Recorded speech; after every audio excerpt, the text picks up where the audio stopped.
À présent, on va voir comment changer l'ambiance d'une image. Donc, je reviens sur cette image qu'on a retouchée tout à l'heure et on a vu comment l'adoucir.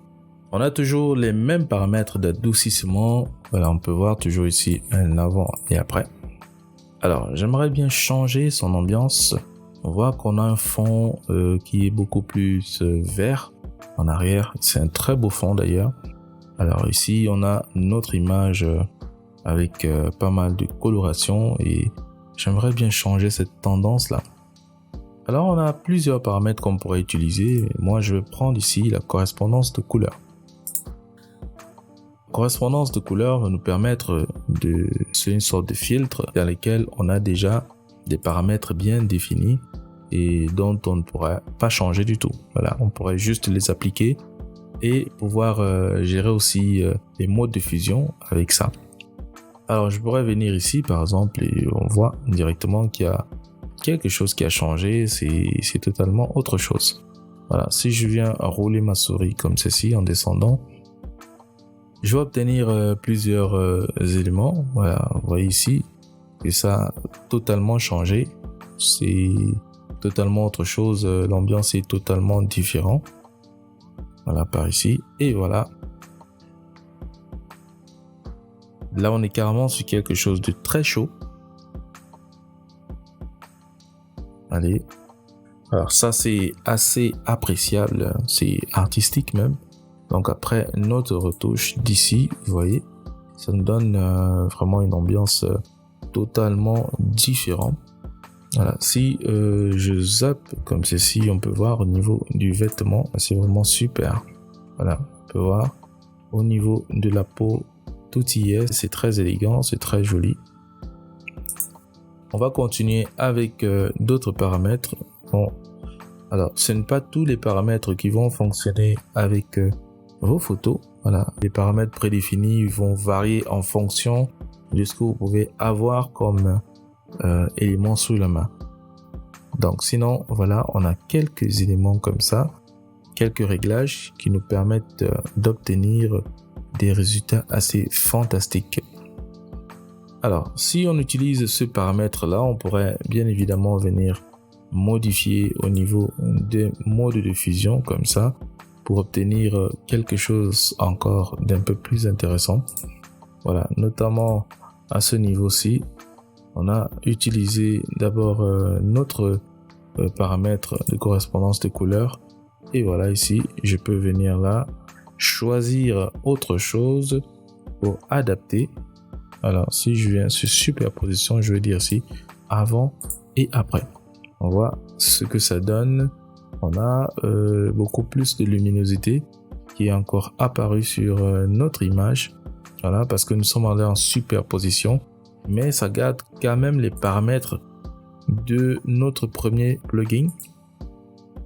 Et voilà, je peux venir ici changer et obtenir encore plus de paramètres, plus de propositions.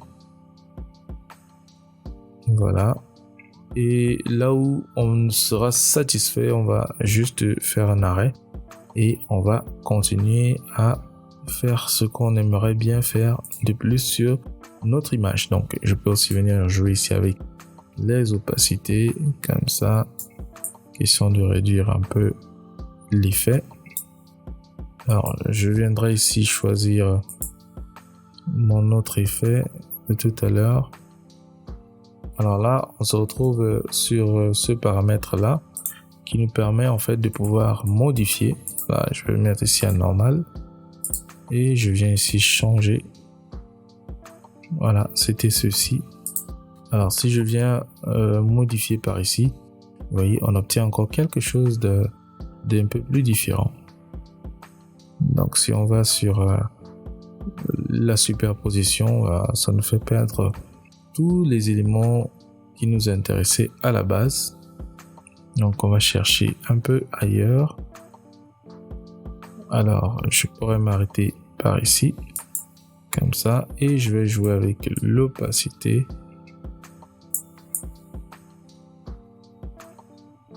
Voilà, ça me donne quelque chose comme ceci. Ou encore je pourrais même mettre en normal et je joue juste avec mon opacité, question de ne pas avoir du noir un peu partout. Voilà, ça me donne quelque chose. Je pourrais ajouter encore d'autres paramètres, notamment les balances de couleurs, par exemple, c'est possible. Alors, je pourrais venir ici, comme ça, et hop, je joue avec les tons froids. Allez, hop, voilà, conserver la lumière. On va avec les tons foncés.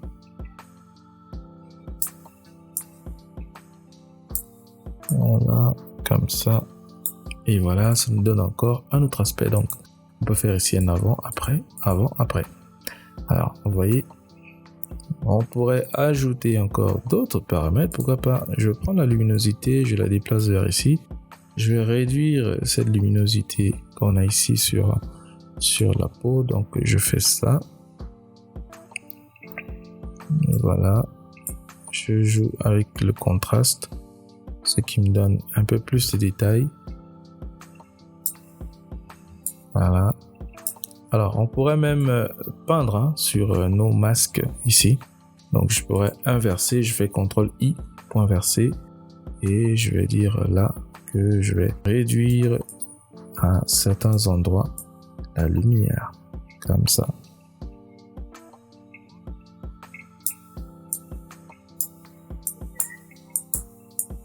Voilà, on ne réduit pas partout. On s'arrête là. Voilà, donc si je viens réduire ici sur le masque, comme ça, on a quelque chose encore de différent. Alors je pourrais maintenant créer un réglage d'ambiance sur mon image intégrale. Donc je vais venir ici et je vais choisir par exemple ici une courbe et je vais jouer avec. Voilà. Je vais baisser par ici. Voilà, on monte. On va descendre ici. Voilà. On obtient quelque chose de vraiment agréable.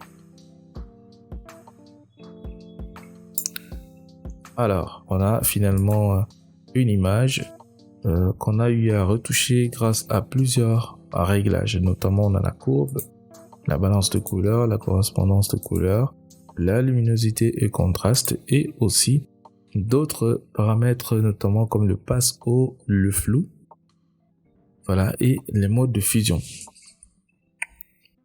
Si vous avez des questions, n'hésitez surtout pas à me contacter inbox, je me ferai un plaisir de vous répondre. Portez-vous bien.